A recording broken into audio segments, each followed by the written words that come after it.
The moment he took off his mask, his face appeared unusual. He said, "If anyone can save your people, it's me." Тебе нужно поехать со мной. So, listen carefully. In the near future, in the city of Moscow, Oleg and Alyona are having a date, during which Oleg explains he's a soldier on a 2-week break. The date goes great, and the two of them end up spending the night together. Meanwhile, in Paris, a plane is about to land when, suddenly, all its lights go out, and everyone aboard loses consciousness. Soon, this loss of power spreads around the world, only leaving a small section of Eastern Europe with light. Oleg and Alyona notice that the drones that fly around Moscow freeze midair, and they rush to the hotel lobby to see what's going on. Every person in the building is gathering there to listen to the news. The anchorman explains that this wasn't a consequence of any natural disaster, and while at first they suspected it to be a terrorist attack, they've discovered they've lost contact with the rest of the world. A group of soldiers, led by Mayor Dolmatov, is sent on a recon mission to Kirov, one of the many cities that are now in darkness. Journalist Olga goes with them to record any clues they may find. The government has sent drones into this area already, but none of them has made it back. The team wanders around the city and enters a store, where they use special slime lights to have a better look. This is how they discover every citizen in here is dead, even the fish in the bowl. They can't help wondering how everyone died, since there aren't any indications of an attack. It's as if it happened instantly, out of nowhere. Then, they begin to investigate different apartments, where they find everything in its place, as if nothing happened. Once again, it looks like it happened instantly, as if people vanished into thin air. Suddenly, one of the soldiers is attacked by a mysterious being. The rest of the team rushes to help him, but as soon as the being sees them, he takes the soldier's weapon and escapes through the window.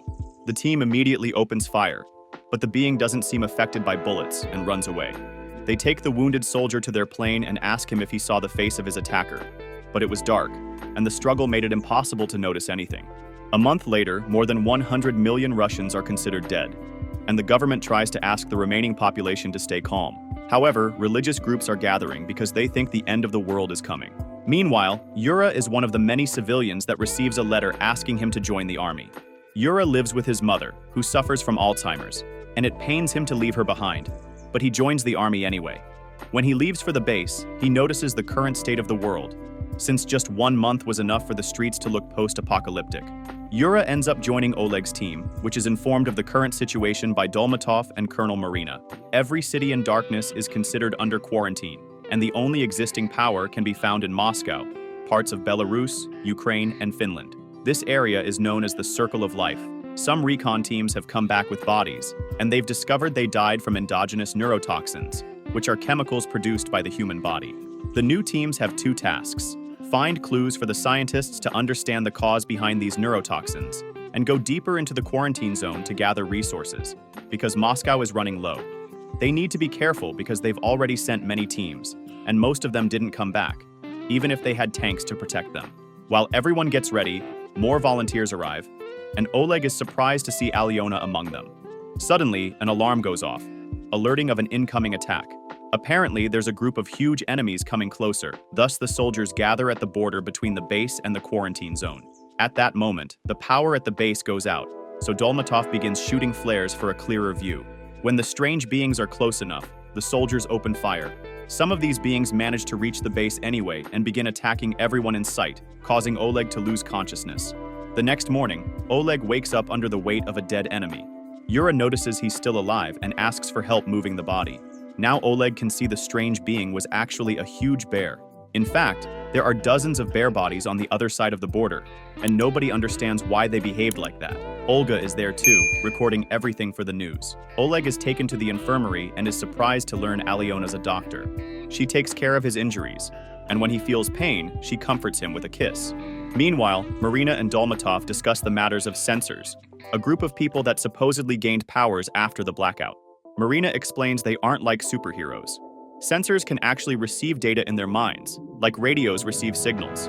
However, they haven't been able to decipher the data or how this happened. The strongest sensor is Sasha, who is being kept in a military hospital. Since the blackout, he keeps having nightmares about a mysterious bald guy.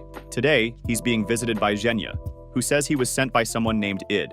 He explains the first wave destroyed all electronics, the second launched the self-destruction of all biological organisms, and the third wave will make anyone still alive in the quarantine zone attack them.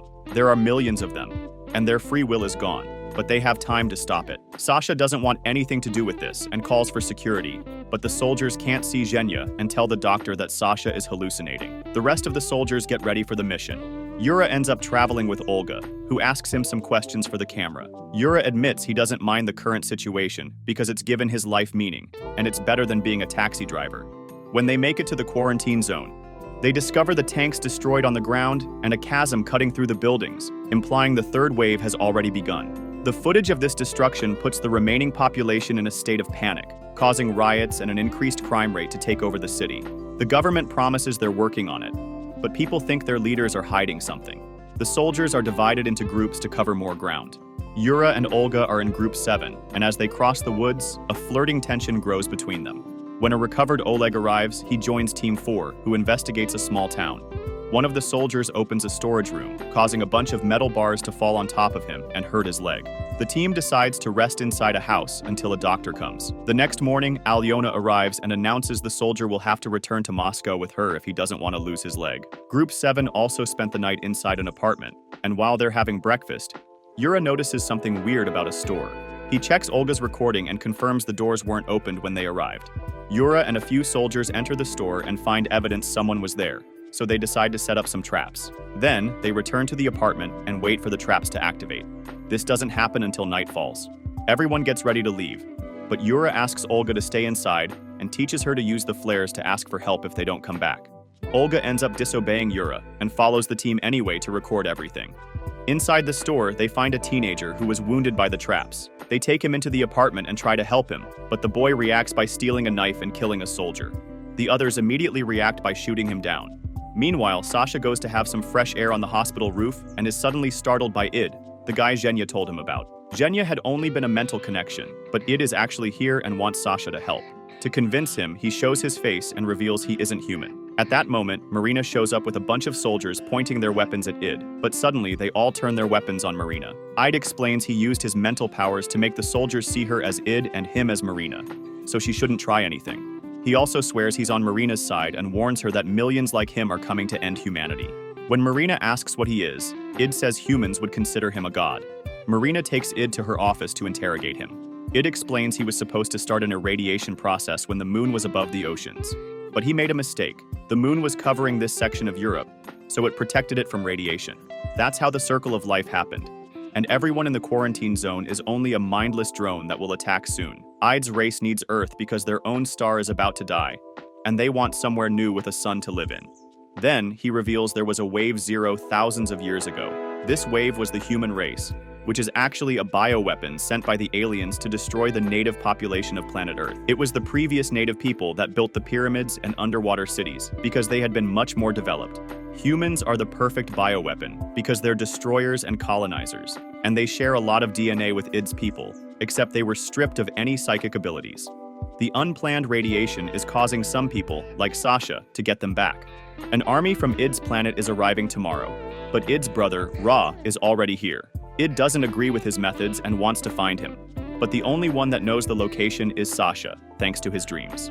In the meantime, all the teams are suddenly attacked by mind-controlled humans. The soldiers immediately open fire and try their best to establish a line of defense, but the enemy comes in huge numbers and doesn't have trouble fighting back, killing most of the teams and causing them to run out of ammo. When the apartment they're hiding in blows up, Yura asks Olga to shoot the flare, but most teams are doing the same thing, and there aren't enough resources to help them all. For now, the few remaining members of Group 7 will wait on the roof of a building to be out of the attackers' reach. Marina's conversation with Id is interrupted by a message informing her of the attack, and Id points out they're wasting time.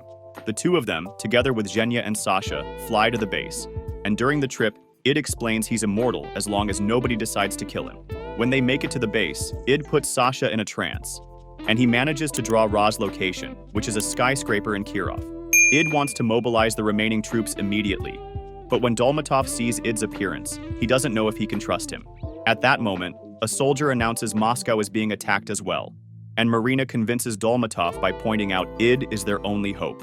Back to Group 7, they decide to climb down the building to search for the teams that didn't send any flares. Olga is terrified to try, so Yura kisses her to calm her down and lowers her gently. As they walk through the streets, they find a few civilians and kill them before even talking to them. Olga is upset by this because they looked fine, but Yura reminds her the teenage boy had seemed fine at first too. As if to prove his point, a new wave of droned humans attacks them.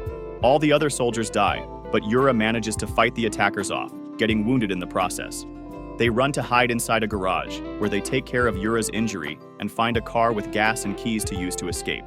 At the base, Sasha confesses he's scared to go because he's sure Ra saw him during the vision, and Id allows him to stay behind for the sake of his safety. When Dolmatov's team leaves in the tanks, Marina notices Sasha is missing and makes everyone stop. At that moment, a series of rocket attacks hit the base and blow it up. Marina points her gun at Id, angry because he obviously knew about this, and Id admits it's true. However, if Sasha had been with them, the team would have died instead, and they wouldn't have won the war. The next morning, Yura and Olga find Oleg and Alyona. Their team has few members left too, and they've run out of ammo.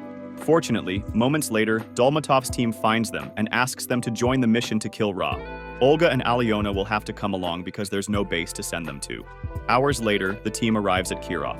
Dolmatov is surprised they aren't being attacked, and Id explains Ra thinks he died at the base. The streets are blocked by the droned humans, and there are a few of them jumping from above with bombs. The army just pushes ahead with the tanks, shooting or crushing any enemy that tries to stop them. When they make it to the skyscraper, Id takes Yura and a few soldiers with him to the rooftop, while everyone else stays at the entrance for defense.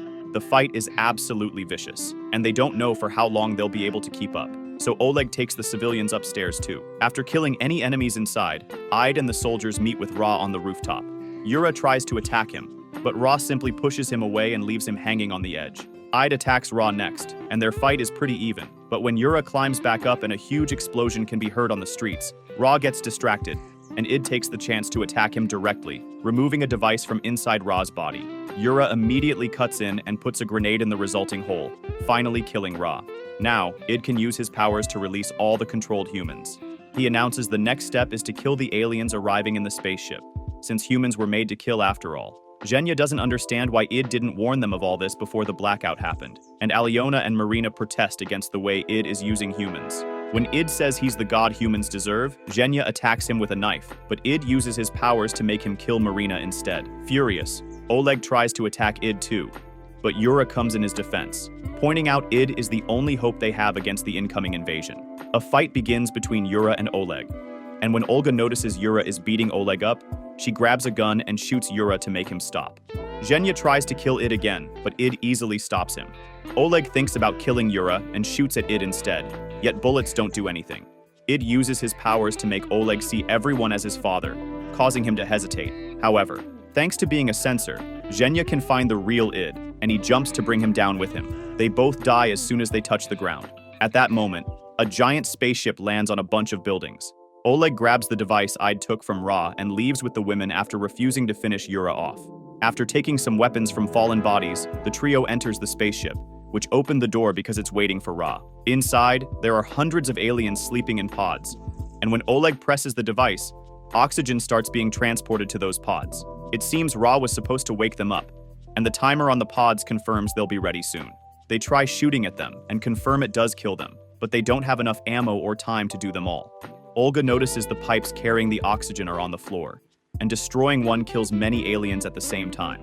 The trio begins destroying every pipe they can find, effectively stopping the invasion. However, when Alyona is about to destroy the last pipe, she freezes because she realizes these last pods have children in them. The kids begin leaving the pods, and when Oleg sees them, he drops his weapon to the ground, not being able to hurt innocent creatures.